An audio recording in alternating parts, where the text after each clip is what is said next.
qué consistía?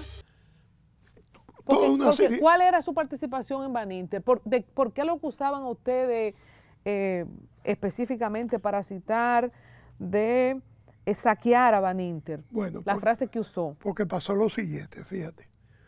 Cuando los problemas de Baninter afloran, el gobierno, Malcún y el presidente Mejía, me llaman para que yo los ayude a resolver esos problemas. Yo que era embajador ya, y que nada tenía que ver con nada de eso. Entonces,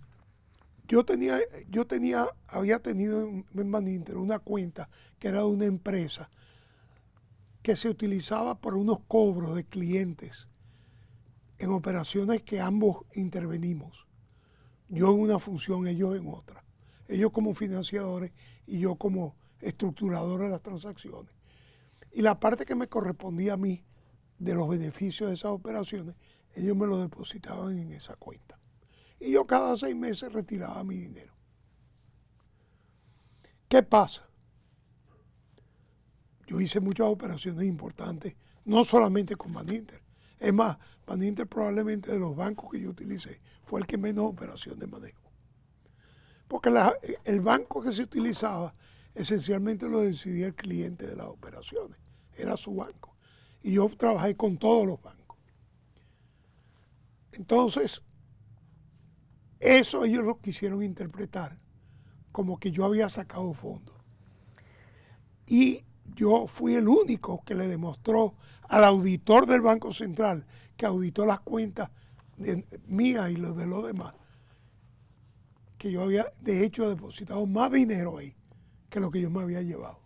Voy a compartir algunos de estos puntos. Fue acusado de utilizar empresas para lavar dinero proveniente de actividades ilícitas, aunque algunas de estas acusaciones no prosperaron en los tribunales. No me lo pudieron probar. Cuando dice de actividades ilícitas, esto abre un mundo, ¿verdad? Porque la mente... Bueno, porque lo que sucede es que la actividad ilícita que ellos volcaron sobre el caso Baninter fue que él aceptó como buena y válida. Él aceptó. Él se declaró culpable de eso. Fue que Ramón Báez Romano, supuestamente, Ramón Báez Figueroa había manipulado los estados financieros del banco para reflejar una realidad que no era la que era. ¿Y usted qué tiene que ver con eso? Nada. Entonces, otra... A mí, para que tú entiendas, esa acusación de lavado, si tú buscas la sentencia de Baninter, y te invito a que lo hagas, y Freddy Aguaviva te puede confirmar esto, tú te vas a encontrar con algo muy raro.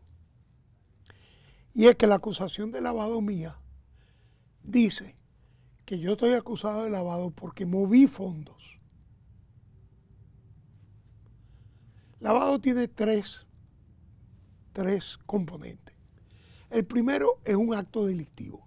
Por ejemplo, tú compraste o vendiste droga o objetos robados. Ese es el acto delictivo. Ese acto delictivo te produce un ingreso. Primer paso. El segundo paso es que entonces yo voy donde ti, que no tiene nada que ver con mi acto delictivo. O puede ser que tenga que ver. Pero no apareces. Y te entrego el dinero, producto de ese ilícito. Y tú, ese dinero lo inviertes en cosas legales.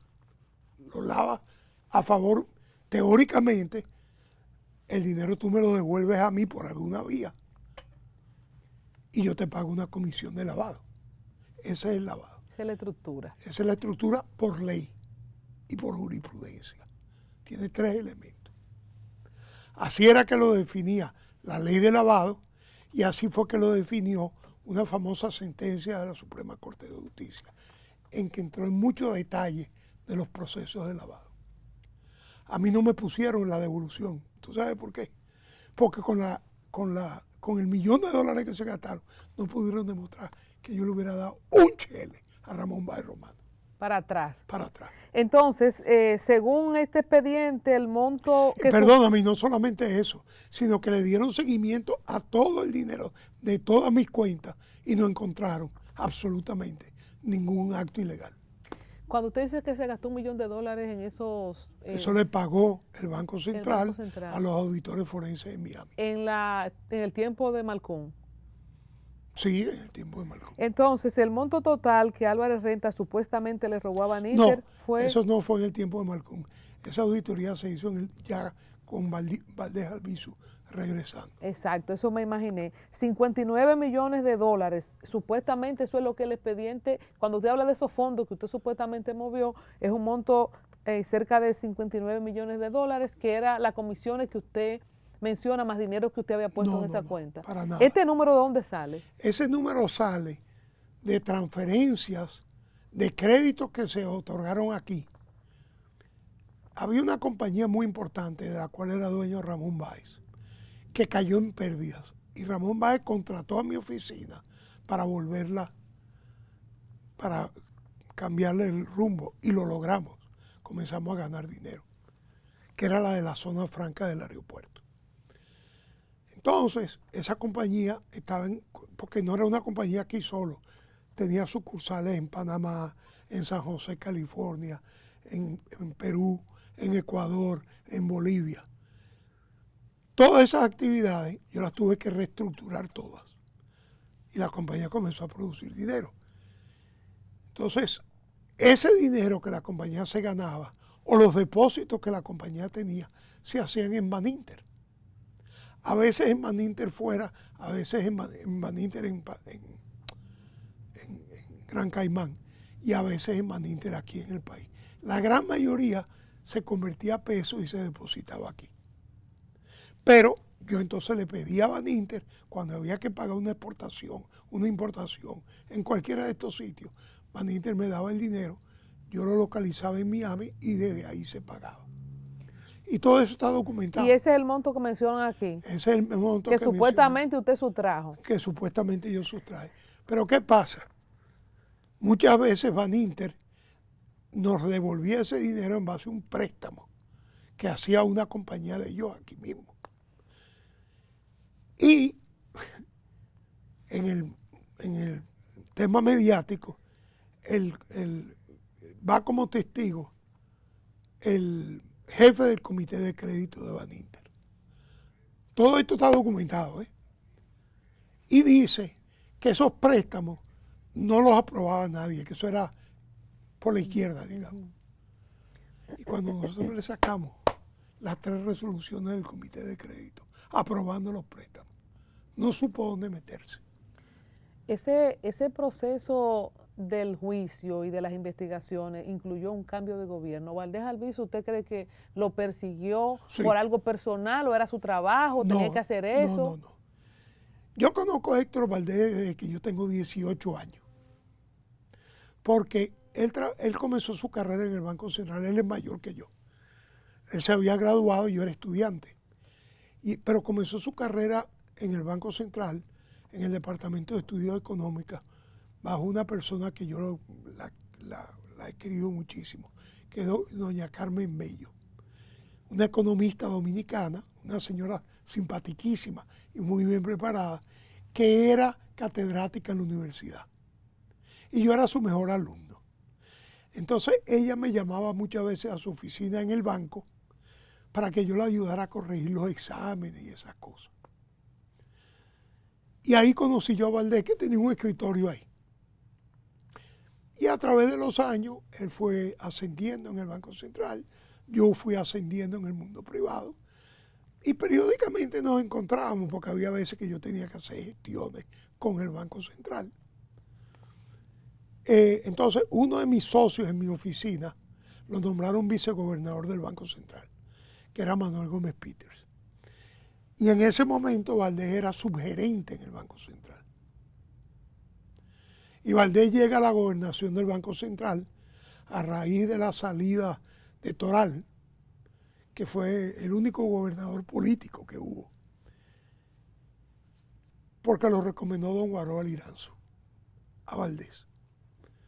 Y teníamos buenas relaciones, excelentes relaciones. No es que éramos uña y carne, pero nos entendíamos muy bien. Entonces, ¿Y a quién le fue mejor económicamente para la época? O sea, cuando usted no a dijo, mí, por supuesto, pues yo trabajaba en el sector privado. ¿usted cree que su actitud fue un poco de persecución por celos profesionales? No. Lo que pasa es que si tú miras el informe de los auditores que mandó el Banco Interamericano y el Banco Mundial, tú vas a notar que ellos le cargan el dado al Banco Central, dirigido por Valdés. Porque ¿cómo crece Baninter? ¿Quién es que aprueba? ¿Cómo se hace Baninter un banco grande? Con la compra del Banco de Comercio. ¿Y quién era el gobernador del Banco Valdés. Central? Valdés era el gobernador. Estamos hablando del 96-2000. No, eso fue en el 94. Valdés, recuérdate que lo hacen gobernador en el 90. Desde Balaguer, ¿verdad? Desde Balaguer. Sí. Baninter compra Banco de Comercio, el Banco del Exterior, la financiera de la Manzana, qué sé yo. Compra como 5 instituciones. El Osaka también. Osaka. Todo eso se produce del 94 al 2000. Y el gobernador es Valdés. Entonces, en el año 98, 99, se produce una crisis entre Ramón Báez padre y el hijo, donde el hijo le compra el banco, la mayoría de las acciones al padre. Y ahí se produce una situación política, porque esa operación tenía que aprobarla el presidente de la República, que era Leonel Fernández. Ramoncito tenía el apoyo de Guaroa Liranzo. Y a través de Guaroa Liranzo, Ramoncito logra que le aprueben la compra. Pero para aprobar la compra, el presidente Fernández exige una carta del gobernador en que el gobernador también lo apoya. Esa carta nunca ha aparecido, pero existe. ¿Cómo usted lo sabe? Porque yo lo sé, porque yo la vi. Con esos ojos que se lo van a comer los gusanos, dicen allá. Exacto. O sea que Valdés Alviso aprobó también, juntamente con el presidente Fernández, la compra. Pero valga la aclaración, yo te pregunto a ti, porque tú eres una mujer inteligente. Es que esa compra se podía realizar sin la aprobación del presidente y o del gobernador del Banco Central. No. Imposible. Pero ¿qué hay de suspicacia en esta compra? ¿Por qué esa carta usted dice no ha aparecido pero existe? ¿Por qué ocultar que él aprobó? Porque sucede lo siguiente. Cambia el gobierno, viene el choque, cae Baninter, pero el Banco Central, perdón, los organismos internacionales le han cargado el dado al Banco Central. ¿Por qué aprobó esa compra? No. ¿Por qué? Por todo, porque no supervisó bien. Exacto, por toda la falta de regulación. Y eso está impreso. En el próximo programa que tú quieres que ya hagamos, yo te traigo el documento. Yo lo tengo. Esos documentos no se hicieron públicos. ¿Por qué Valdés Alviso usted lo identifica como uno de sus verdugos? Porque entonces, como yo tenía buenas relaciones con él, cuando cambia el gobierno en el 2004, yo le pido a él, a través de un amigo común, que me reciban en el banco para que me digan de qué diablo que me están acusando y me den la oportunidad de defenderme. Porque recuérdate de un detalle importantísimo, y es que en este periodo fue precisamente en el 2004 que se cambió el Código Penal. Porque en el Código Penal anterior, la instrucción, o sea, la investigación del caso, se hizo en secreto. Yo nunca supe de lo que estuve puntualmente acusado. Solamente oí el rum rum. El juez que investigó el caso, el instructor, me sacó del caso. Después que me investigó. Yo fui el único de los acusados que el juez que investigó el caso me sacó del caso. Pero entonces usted cae preso después y hace cárcel. Claro, no. Él me metió preso, casi llorando. Porque me dice, la presión es demasiado. Pero yo no tuve preso mucho tiempo. porque a mí me sacaron de la cárcel, me dejaron en prisión domiciliaria. Y yo fui el único acusado de Baninter, que ni pedí fianza, yo acepté mi prisión domiciliaria. Usted pagó, publicó anuncios en página completa en la prensa, diciéndose inocente de los cargos que se le imputaba. Cuénteme esa parte, y si cuando usted vino de Francia con rango de embajador, porque era embajador, usted Sí. se imaginó que iba a ser apresado. Bueno, no sé, no particularmente. Yo sabía que existía una campaña contra mí, evidentemente. Cuando se habla de campaña, alguien la paga. Sí, el Banco Central. De Valdés Albizu. ¿Tú sabes cuánto gastó el Banco Central en los abogados que llevaron mi caso? Estamos hablando del año 2004, 2005. O sea, hace 20 años. 100 y pico de millones de pesos. ¿Y quiénes eran esos abogados? Salcedo y... El mío fue Salcedo, el que me tocó a mí. Pero eran como 7 bufetes diferentes. Wow. En ¿Lo total, recibieron? en total, el Banco Central gastó 750 millones en abogados. Entonces, ¿qué pasa? Que cuando Valdés regresa, quiere alejarse de todo eso. Quiere salvar su reputación. Y entonces nos cae arriba con más fe. Y yo... ¿No lo recibió? Usted que pidió que lo reciba, ¿no? No, él a mí me recibió y se hizo un plan de trabajo para que me dijeran qué era lo que estaba pasando, pero nunca lo cumplió. Que hizo eso mismo con Arturo Pellerano después.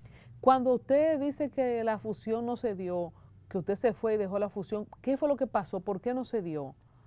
Para que Baninter no llegara a lo que llegó. Mira, yo no sé exactamente, y te estoy diciendo honestamente, porque yo dejé eso estructurado, se anunció, lo aprobó la Junta Monetaria.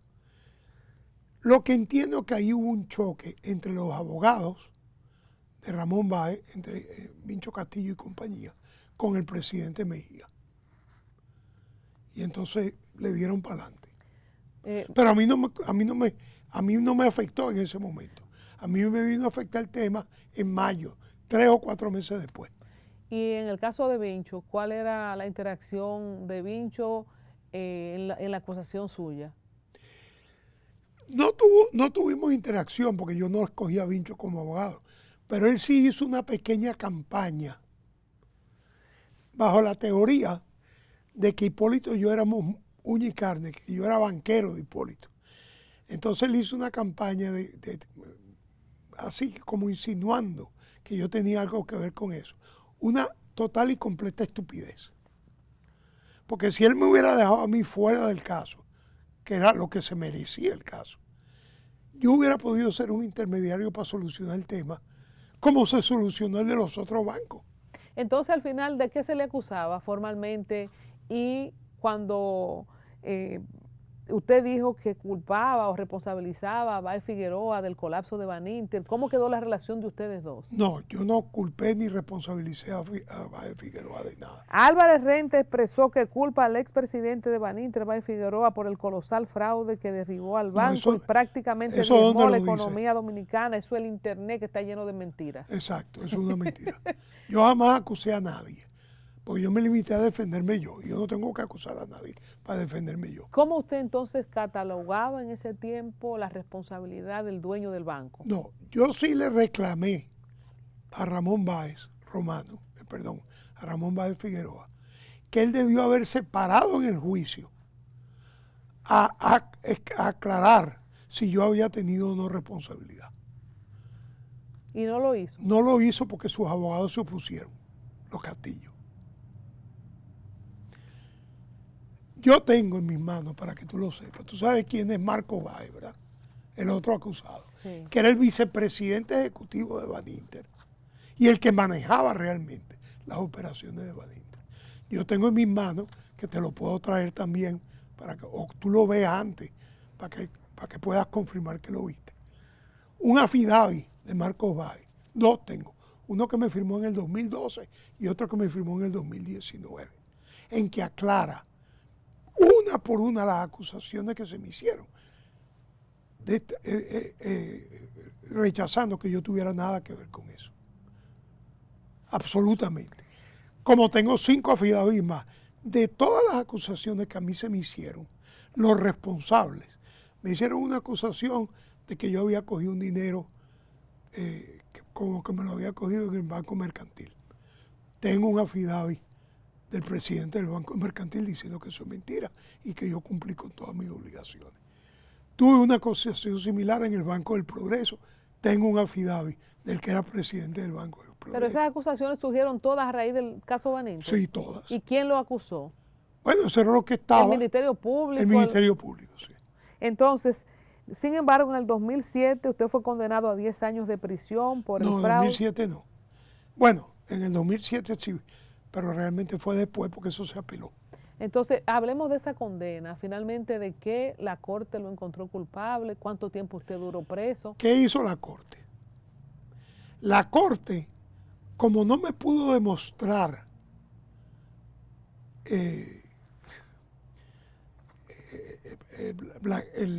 porque de lo que me acusaron puntualmente fue de lavado a favor de Ramón Báez Román. Como que de dinero se sustrajo a través de usted. Para ir donde Ramón Báez. Ya. Como no encontraron pruebas de eso, porque no apareció un chele que hubiera parado en manos de Ramón Báez Román, ¿qué hicieron?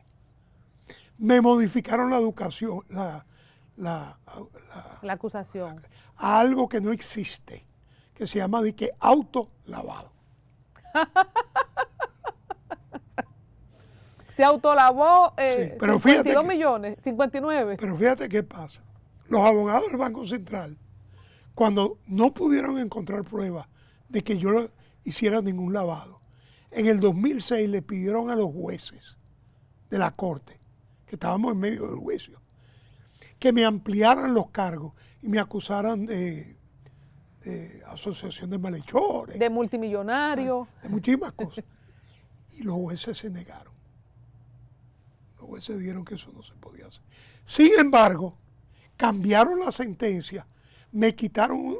Si a ti en medio de un juicio te acusan de otra cosa, correcto, te cambian los cargos que formalmente se han presentado en contra tuya. ¿Se anula el juicio? No, no se anula. Se puede anular o, de lo contrario, los jueces tienen que aceptar incluir los nuevos cargos y ampliar el juicio para darte la oportunidad de tú defenderte de los nuevos cargos. El Banco Central trató de hacer eso, pero los jueces se lo rechazaron. Sin embargo, la presión que le metieron, porque lo que la gente no sabe, por ejemplo, yo tuve acceso a los Wikileaks, eso, famoso, en que estaban los cables que mandó el embajador norteamericano aquí, al Departamento de Estado, en relación al caso Baninter. ¿Y qué decían? Todas las barbaridades. Porque el embajador estaba en la jugada del asunto. ¿Del Banco Central? Sí. Pero quiero insistir en Yo te voy a enseñar a ti un Wikileaks para que tú veas al presidente de la Suprema Corte de Justicia decirle al embajador americano que él va a sustituir una jueza porque el embajador estaba en desacuerdo con una sentencia. Y fueron donde Jorge Subero Isa, y de eso yo tengo un Wikileaks, a decirle que tenían que condenarnos a todos porque esto y lo otro y lo otro. Porque el embajador estaba en la jugada.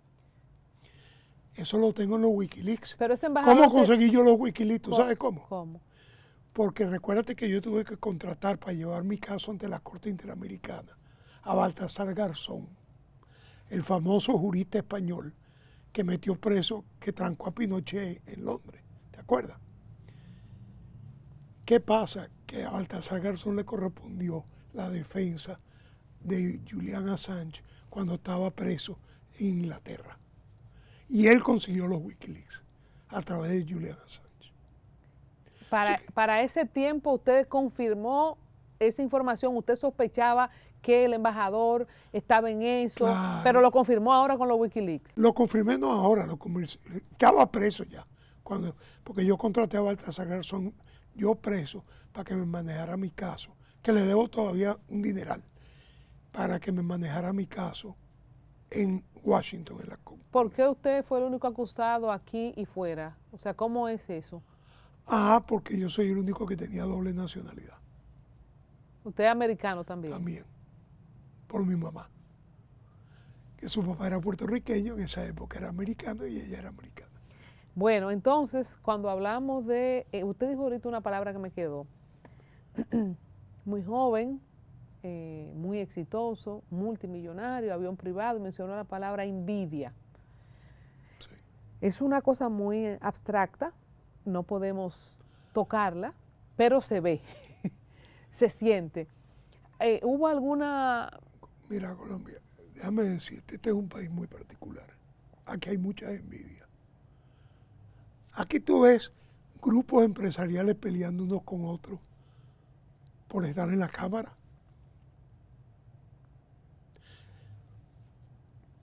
Este es un país, tú llegaste a saber lo que era la columna esa del Caribe, en que Trujillo ponía lo que quería aniquilar. Había una columna en el Caribe de chisme, que si tú caías en desgracia con Trujillo, salía, fulano está en desgracia con Trujillo. Óyeme, y literalmente al día siguiente, cuando eso salía ahí, que la gente se daba cuenta que tú estabas en malas con el gobierno de Trujillo. Tú venías caminando por la calle y fácilmente alguien se mudaba para la otra acera para no tener que hablar contigo, porque tú estabas en desgracia. A ese nivel. A ese nivel. Yo creo que eso es muy viejo. Yo creo que eso es esa falta de solidaridad y esa cobardía, yo creo que viene muy de atrás.